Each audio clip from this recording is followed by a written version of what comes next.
Assalamualaikum, salam sejahtera dan kopi sarangan. Pose with the bands. Pose with the pose with the pose with the bands. Pose with the pose with the pose with the bands.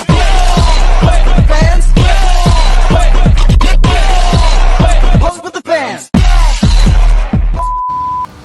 Keterbukaan ekonomi di Malaysia dalam sektor pembuatan merupakan salah satu komponen utama dalam mencapai pembangunan negara. Dasar keterbukaan ekonomi Malaysia berfokus pada pengembangan industri pembuatan sebagai sektor yang menyumbang secara signifikan kepada ekspor, pekerjaan dan KDNK negara. Hal ini demikian secara langsung akan menggalakkan peningkatan pelaburan langsung asing dan peningkatan integrasi dalam rantaian bekalan global di Malaysia. Dalam konteks globalisasi pula, keterbukaan ekonomi ini akan membolehkan sektor pembuatan Malaysia menerajui pasaran antarabangsa dengan secara lebih luas, meningkatkan daya saing produk tempatan dan membantu proses pemindahan teknologi. Assalamualaikum dan selamat sejahtera. Hari ini saya ingin berbincangkan tentang gangguan rantaian kebekalan global dan kesannya kepada Malaysia. Konflik perdagangan antara Amerika Syarikat dan China menyebabkan kekurangan semikonduktor global serta penetapan kilang akibat COVID-19 telah menyebabkan kekurangan bahan mentah seperti aluminium, tembaga dan silikon. Industri elektronik dan automotif Malaysia terjejas teruk dengan kos bekalan meningkat sehingga 30% lebih tinggi berbanding China. Ini mengurangkan daya saing kita di peringkat antarabangsa. Sebagai tindak balas, kerajaan telah melaksanakan pelbagai inisiatif termasuk pembangunan IC Design Park di Puchong untuk meningkatkan keupayaan pengeluaran semikonduktor tempatan. Malaysia juga berusaha mempelbagaikan sumber bekalan dan membukukan pelaburan dalam pengeluaran domestik. Langkah penting untuk menurunkan kebergantungan pada import. Dengan strategi ini, kita dapat meningkatkan daya tahan ekonomi dan memastikan Malaysia kekal kompetitif dan menghadapi cabaran global. Terima kasih. Seterusnya, kesan daripada perdagangan antarabangsa Malaysia juga telah mengalami perubahan struktur ekonomi yang ketara dalam beberapa tahun kebelakangan ini, terutamanya dengan peningkatan fokus terhadap sektor pembuatan. Keterbukaan negara dalam perdagangan antarabangsa telah memainkan peranan penting dalam sektor pembuatan termasuk semikonduktor dan peralatan elektronik, semakin dominan berbanding sektor primer seperti pertanian dan perlombongan.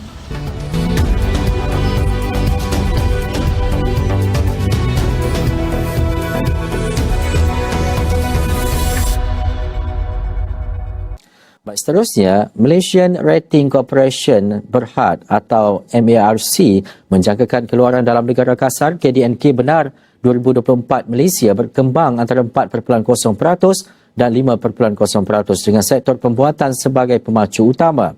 Syarikat itu berkata sektor pembuatan diunjur berkembang sebanyak 4.2%. March dalam satu kenyataan memaklumkan seiring pengenalan pelan tindakan perindustrian dan ekonomi oleh kerajaan termasuk belanjawan 2024 adalah bertujuan untuk terus membangunkan pertumbuhan tinggi dan bernilai tinggi atau HGHV dalam sektor pembuatan di tengah kebimbangan terhadap pengindustrian pramatang. Perubahan ini mula berlaku dengan ketara sejak 2018, terutamanya selepas perang perdagangan antara Amerika Syarikat dan China yang telah menyebabkan aliran ekspor Malaysia ke China semakin meningkat. Berdasarkan statistik dari Jabatan Perangkaan Malaysia, ekspor sektor pembuatan mencatatkan peningkatan yang signifikan. Sebagai contoh, pada suku terakhir 2018, jumlah ekspor sektor pembuatan mencapai 79,324 bilion. Dan meningkat lagi kepada 81,729 bilion pada suku keempat 2019. Namun, ekspor sektor ini terjejas pada tahun 2020 akibat kesan pandemik COVID-19. Ekspor Malaysia ke China khususnya barang elektronik dan peralatan elektrik terus meningkat dan pada tahun 2021, ekspor ke China mencecah 46,4 bilion USD. Selain itu, barangan elektronik, kelengkapan optik dan saintifik serta keluaran getah turut menjadi produk utama yang diekspor ke Amerika Syarikat, menunjukkan peralihan yang ketara dalam struktur ekonomi Malaysia. Malaysia, sebuah negara membangun dengan indeks keterbukaan perdagangan antarabangsa yang tinggi, telah menarik pelabur asing langsung FDI melalui dua faktor utama iaitu keterbukaan ekonomi dan hubungan perdagangan antarabangsa. Melalui keterbukaan ekonomi, akses pasaran seperti lokasi strategik Malaysia di Asia Tenggara dan keanggotaannya dalam Perjanjian Perdagangan Bebas ASEAN telah mempermudahkan akses ke pasaran serantau. Banyak syarikat asing seperti dari China dan Jepun telah memilih Malaysia sebagai hub pengeluaran. Selain itu, kepastian peraturan seperti reformasi ekonomi di Malaysia, Digital Economy Blueprint dan penyederhanaan proses perniagaan menjadikan persekitaran pelaburan lebih mesra. Contohnya, syarikat seperti Tesla dan Google telah melabur di Malaysia. Bagi faktor hubungan perdagangan antarabangsa iaitu Perjanjian Perdagangan Bebas, Malaysia telah menjalankan banyak perjanjian perdagangan seperti FTA dengan China dan UK yang mengurangkan hambatan perdagangan. Syarikat seperti Huawei dan BYD telah memanfaatkan peluang ini untuk melabur dalam sektor teknologi dan otomotif. Seterusnya, interaksi ekonomi di mana ekonomi anggota Komuniti Ekonomi ASEAN (AEC) Malaysia memainkan peranan penting dalam interaksi ekonomi serantau. Syarikat multinasional seperti Intel dan Sony menubuhkan kilang di Malaysia untuk memanfaatkan pasaran ASEAN yang lebih besar. Kesimpulannya, keterbukaan ekonomi dan hubungan perdagangan antarabangsa yang kukuh menjadikan Malaysia menjadi pilihan bagi pelabur asing sekaligus memperkukuh kedudukan ekonominya di peringkat global. Kesan yang seterusnya adalah peningkatan daya saing syarikat tempatan. Keterbukaan ekonomi mendorong syarikat tempatan untuk meningkatkan daya saing mereka melalui inovasi, kerana kini mereka bersaing dengan syarikat antarabangsa yang membawa kepada teknologi dan model perniagaan baru. Ini disebabkan oleh inovasi dan R&D dalam industri tempatan. Persaingan dengan syarikat asing mendorong syarikat tempatan untuk melabur dalam penyelidikan dan pembangunan R&D bagi mencipta produk yang lebih inovatif. Ini ditunjukkan dengan data pada tahun 2020, perbelanjaan R&D di Malaysia adalah sekitar 1.07% daripada KDNK negara, di mana sasaran negara adalah untuk mencapai 1.5% menjelang pada tahun 2025. Sebagai contoh, Malaysia Palm Oil Board iaitu MPOB, di mana inovasi dalam penyelidikan dan pembangunan R&D, MPOB melabur besar dalam penyelidikan untuk meningkatkan hasil minyak sawit serta menghasilkan produk yang berkualiti untuk memenuhi piawaian antarabangsa.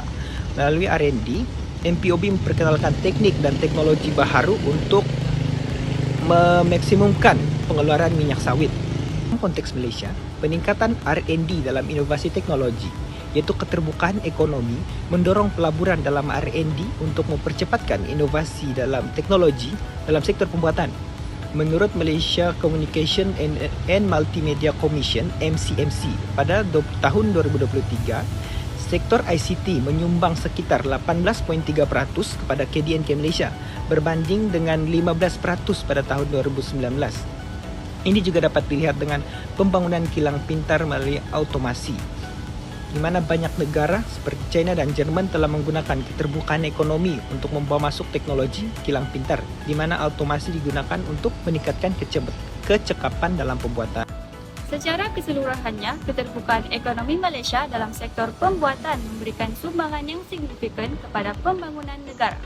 Antara cadangan yang boleh diambil untuk mengatasi cabaran dan memanfaatkan peluang dalam globalisasi antarabangsa adalah yang pertama, meningkatkan pelaburan dalam penyelidikan dan pembangunan, di mana menghasilkan produk yang inovatif dan mempunyai nilai tambah yang tinggi demi memperkukuhkan rantaian bekalan domestik. Yang kedua, meningkatkan kemahiran tenaga kerja dengan menyediakan latihan dan pembangunan bagi meningkatkan produktiviti tenaga kerja. Dan yang ketiga pula adalah memajukan infrastruktur digital dan teknologi, iaitu peningkatan kecekapan operasi pembuatan dan pengeluaran yang mampan yang lebih mesra alam dan lestari. Langkah-langkah ini dapat membantu Malaysia memanfaatkan peluang globalisasi dengan lebih efektif, mengurangkan risiko ketergantungan kepada import dan meningkatkan daya tahan ekonomi dalam menghadapi perubahan global. Bye!